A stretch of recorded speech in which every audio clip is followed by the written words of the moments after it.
안녕하세요. 재테크는 여호수아처럼 되나리온 김강주입니다. 반갑습니다. 김일수입니다. 와.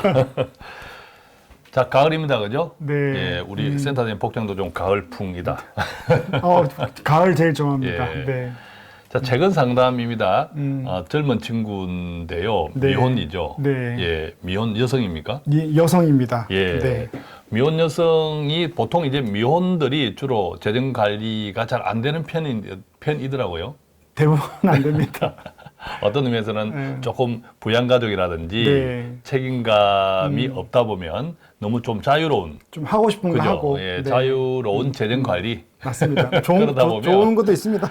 그러다 보면 이제 통장이 조금 복잡해지는. 네. 자, 이번 케이스도 그런 사례였다고 해요. 네. 결과적으로는 생활비가 관리가 안 되어서 네. 소득은 뭐 미혼으로서 네. 적지 않은데 적지 않습니다. 결과적으로 네. 지출 관리가 안 되어서 우리 센터장님한테 어떻게 하면 좀 지출 관리를 잘 할 수 있을까요? 네. 허투루 쓰는 것도 없는 것 같은데 왜 나는 돈이 안 모일까요? 자, 이런 질문으로 오셨는데 그때 네. 그 질문도 해결하고 인생에 대한 투자 포트도 네. 제공했다. 네, 자, 맞습니다. 그런 놀라운 사례를 제가 접하고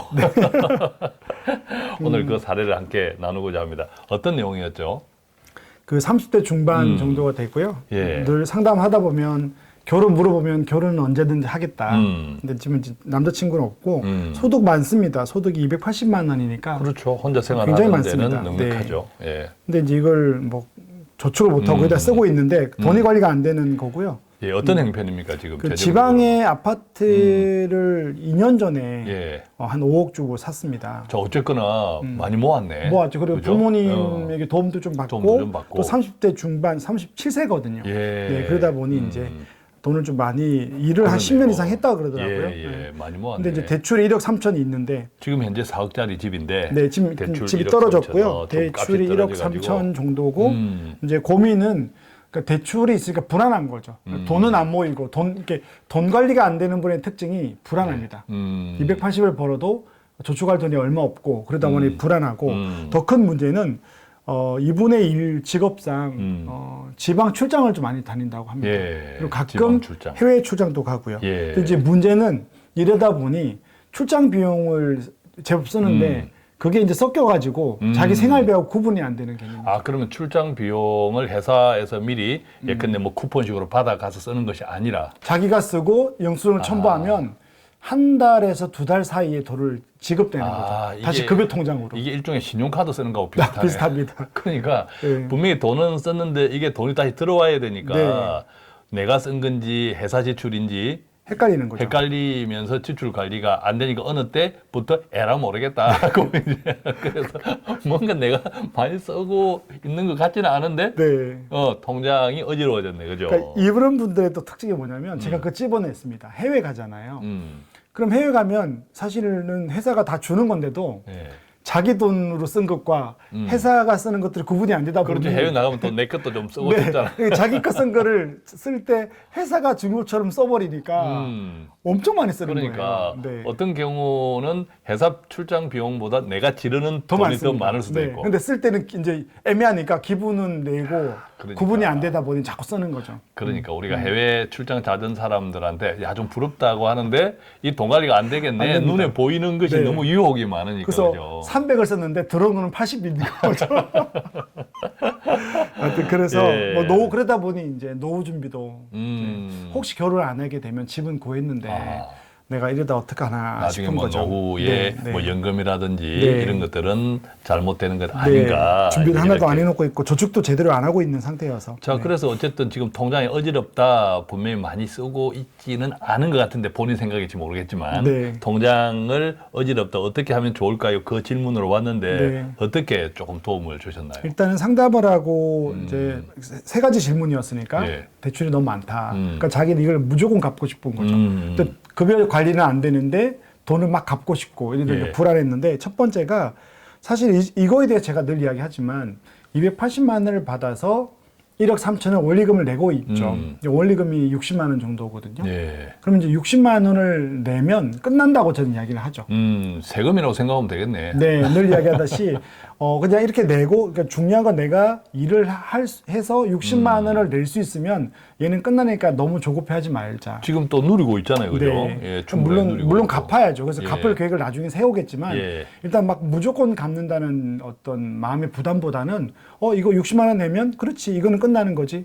집을 사기 거죠. 전에 부모님 집에서 살았나요? 그렇죠. 집을 사기 전에? 아닙니다. 부모님 댁에 살다가 나이 들어서 나왔죠. 그러면- 네, 그때도 한 70만 원 냈죠. 아, 월세로? 네, 관리금하고 다 해서. 그러면 그때 월세를 70만 원 가까이 냈다면 네. 지금 내 집에 살면서 60만 원 내는 뭐 같네요. 저렴하죠. 그죠? 지금 20평대 아파트니까 너무 좋은 집에 살고 60만 원 내는 거잖아요. 그래서 원금도 갚고 있는 거죠. 그러네요. 생각만 조금 확장시키면 네네네. 별 문제 없는데 없습니다. 어쨌든 빚이다, 부채다. 네네네. 이게 1억 3천이다.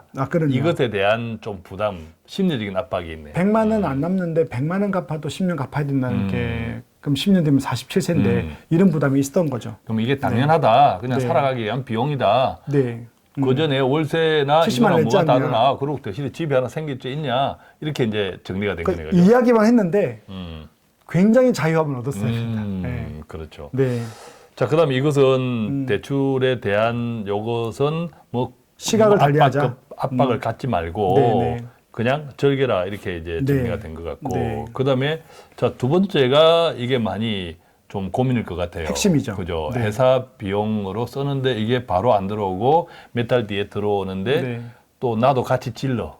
이런 그러니까 이게 구분되어 있으면 좀 괜찮을 건데 섞여 있으니까 네. 회사가 막 돈을 엄청 주는 것처럼 느끼고 그렇죠. 쓰니까 네. 어떻게 이 부분은 정리가 됐나요? 일단은 뭐 다 알다시피 이렇게 신용카드로만 써야 된대요. 그래서 이제 일단은 요구한 거는 이 카드를 쓸 때 신용카드를 구분해 쓰자. 예. 그러니까 카드를 좀 분리시키는 거죠. 그래서 이때까지는 카드를 가지고 다 쓴 거죠. 예. 그래서 그 카드 가지고 생활비도 쓰고 출장도 썼는데 일단은 분리시켰어요. 예. 네, 그래서 신용카드 하나를 더 만들어라. 네, 근데 가지고 있더라고요. 음. 근데 문제는 그 신용카드를 쓰는 게 또 급여 통장에서 빠지면 안 된다. 예. 그래서 이제 카드를 하나 만들고 그 카드 만든 것을 통장 다른 데다가 연결해라. 거기 이제 카카오뱅크를 연결했거든요. 예. 그리고 나서 중요한 것은 돈이 들어오고 나가는 걸 위해서 한 달에 한 200 정도를 넣어놔라. 아, 미리. 네, 200을 일종의 넣어놓고 저수지 개념으로. 예, 미리 이게 내놓고. 예비비 개념이거든요. 예비비 개념으로. 200만 원만 넣어두면 다 끝난다 그러니까 못 믿겠다는 거예요. 뭐 이래저래 했는데 안 됐다 그랬는데 200만 원만 넣어두고 거기서 흐르는 것들이 된다. 왜 200인 줄 아십니까? 왜요? 그게 자기가 왜 200이냐 그래서 예. 물어봤어요. 예. 국내 출장 때 얼마 들어가냐. 아. 국내 출장이 한 3, 40만 원, 4, 50만 원 평균. 예. 해외는 얼마냐. 자기가 쓴 거 말고요. 회사 비용으로 받는 거. 예. 예. 그게 이제 한 80에서 100만 원. 그러면 한 100만 원 좀 넘는 금액을 100 한 4, 50 정도가 될수 매달 있죠. 쓴다. 그러면 200만 원을 넣어 놓으면 네. 최소 한 달 이상은 거기서 해결되는 거죠. 한 달에 해외와 지방을 같이 가지는 않는데요. 그래서 이제 한 달은 해외 가고 예. 한 달은 지방을 간다고 볼 때 예. 이게 맥스가 150 정도 되더라고요. 그러니까 참 아무리 회사 업무지만 그것 때문에 잘 관리만 하면 여행도 할 수 있잖아요. 너무 그죠? 좋죠. 비행기는 또 공짜입니다. 그죠? 그죠? 할 수 있는데 그것을 잘 활용하면 좋은데 활용을 못 하고 있었네. 그렇죠. 그죠? 그래서 200만 원을 넣어두면 이제 신용카드인데 분리시키는 거죠. 예. 그걸 쓰고 나면 이 200만 원에서 맥스로 150이 나갈 거잖아요. 결제를 걸어 놓으면. 예. 그러면 이제 200을 쓰고 50만 원밖에 안 남죠. 150 쓰니까.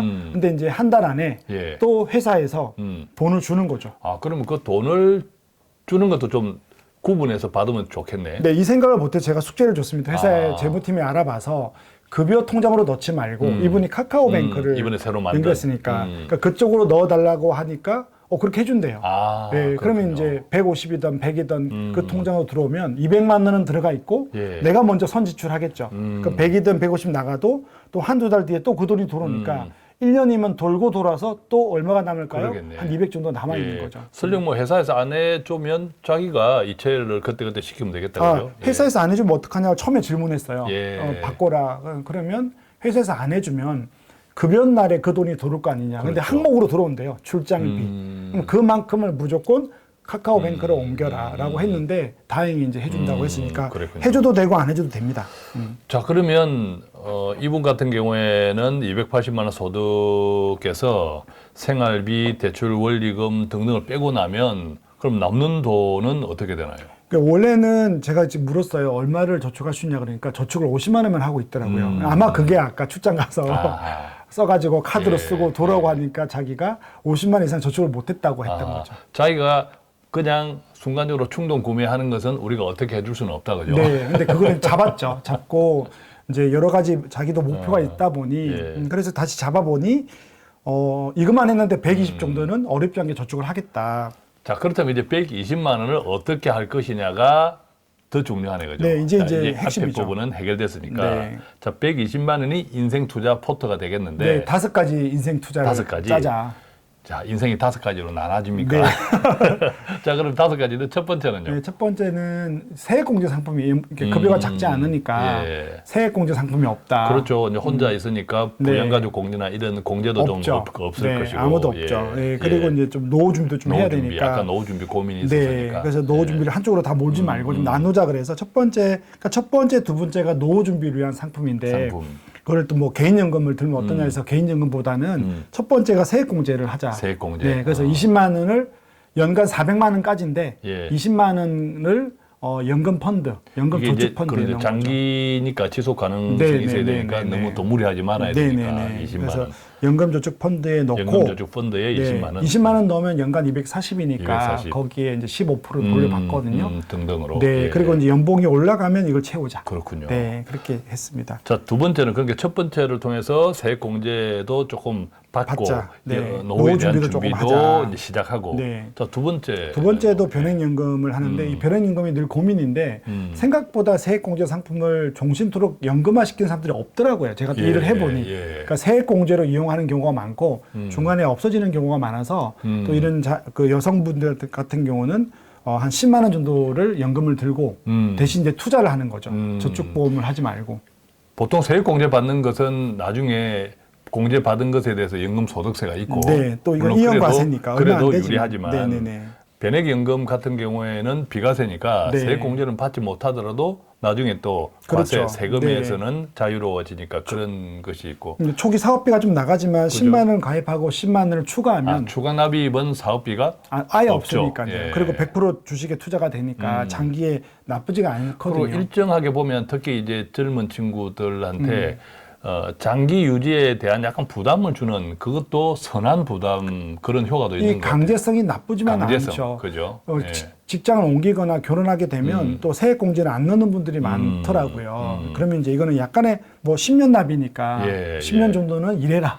그래서 이런 1번, 것들이 2번을 있죠. 잘 조화롭게 가면 네. 노후 준비에 저 균형을 잡혀서 도움이 되는 거죠. 도움이 되겠다. 네. 자, 그다음에 이제 세 번째 포트는 세 번째는 아까 처음에 제가 부담을 줄여준 1억 3천에 대해서는 60만 원만 내면 된다고 했는데 예.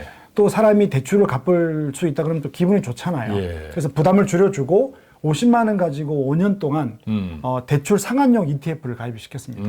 일단 대출에 대한 부담은 갖지 마라. 근데 네. 혹시 모르니까 좀 갚아가자. 5년을 플랜으로 목돈을 만들면 그게 뭐 대출 상환을 하든 다른 용도가 다른 없으면 용도로 대출을 쓰든 갚자는 거죠. 네. 그래서 50만 원으로 뭔가 5년 플랜을 한다. 자, 네. 이때는 어떤 상품이면 저 좋아요? 5년 이상으로 가져가 5년 안이 아니고 5년이든 6년이건 수익이 나면 갚자고 했으니까 예. 그래서 저는 5년 이상이면 ETF가 낫다. ETF가 낫다. 네네. 자, ETF는 좀 뭐 글로벌 ETF까지 그렇죠. 다 그 관리를 해줄 수 염두에 두면서, 있으니까. 염두에 예. 두면서 예. 몇 가지 ETF들 좀 네, 포트폴리오로 한 5가지 정도로 한 상품으로 자문으로 묶어가지고 5가지 ETF를 10만 관리하는 거로. 원짜리 매달 네네네. 5개 네, 그렇게 이것을 하나의 했던 거죠. 포트폴리오로 네네. 글로벌 ETF 중심으로 네, 그렇게 자 했습니다. 그렇게 한다. 자 그다음에 네 번째는요.